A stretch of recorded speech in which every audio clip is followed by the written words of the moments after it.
నేను మీ సునీల్ కుమార్ గాజుల. తప్పుగా అనుకోకండి. ఎవరినైనా ఏం చేస్తున్నావు అని అడుగుతా ఉంటే, ఏం చేయాలండి, ఏం చేయాలన్నా కానీ పెట్టుబడి ఉండాలి కదా! పెట్టుబడి లేకనే ఆగిపోతున్నామని చాలామంది చెప్తూ ఉంటారు. సరేలే అని ఆలోచిస్తున్న క్రమంలో ఇంకొంతమందిని అడిగే ప్రయత్నం చేస్తూ ఉంటే, ఏం చేస్తున్నావు అని అంటే, అదృష్టం బాగలేదండి. అసలు ఏది చేసినా కలిసి రావట్లేదు. కాబట్టి అదృష్టం ఎప్పుడు బాగుంటుందో, ఎప్పుడు కలిసొస్తుందో అని వెయిట్ చేస్తున్నాను అనుకుంటూ ఉంటారు. అవునా అనంటే చాలామంది 90% మంది ఇలానే చెప్తూ ఉంటారు. కానీ ఒక్క విషయం ఆలోచించే ప్రయత్నం చెయ్యి. పెట్టుబడి కోసం ఆలోచిస్తున్నావు కానీ పెట్టుబడి లేకుండా చేసే పనులు చాలా ఉన్నాయి. అందులో గొప్ప గొప్ప విజయాలు సాధిస్తున్న వాళ్ళు చాలామంది ఉన్నారని ఎందుకు తెలుసుకోలేకపోతున్నావు? పెట్టుబడి కోసం కాదు నువ్వు ఆలోచించాల్సింది.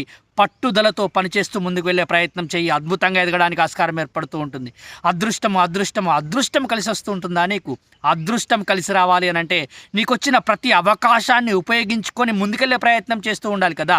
పోగు పోగు పేనితేనే తాడవుతుంది, ఇటుక ఇటుక పేరిస్తేనే ఇల్లవుతుంది.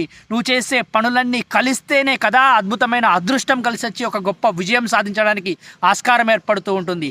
లేని వాటి కోసం ఆలోచించే ప్రయత్నం చేస్తూ ఉన్నావు. నీ దగ్గర లేదు అనే దాని గురించి ఆలోచిస్తున్నావు కానీ నీ దగ్గర ఉన్న శక్తి సామర్థ్యాల గురించి ఆలోచించే ప్రయత్నం చేస్తున్నావా? నీ దగ్గర ఉన్న ఆరోగ్యం గురించి ఆలోచించే ప్రయత్నం చేస్తూ ఉన్నావా? నీ దగ్గర ఉన్న జ్ఞానం కోసం ఆలోచించే ప్రయత్నం చేస్తూ ఉన్నావా? మరీ ముఖ్యంగా నీ దగ్గర ఉన్న సమయం గురించి ఆలోచించే ప్రయత్నం చేస్తున్నావా? పట్టుదలతో అవకాశాలను ఉపయోగించుకో, అద్భుతంగా ఎదగలుగుతావు.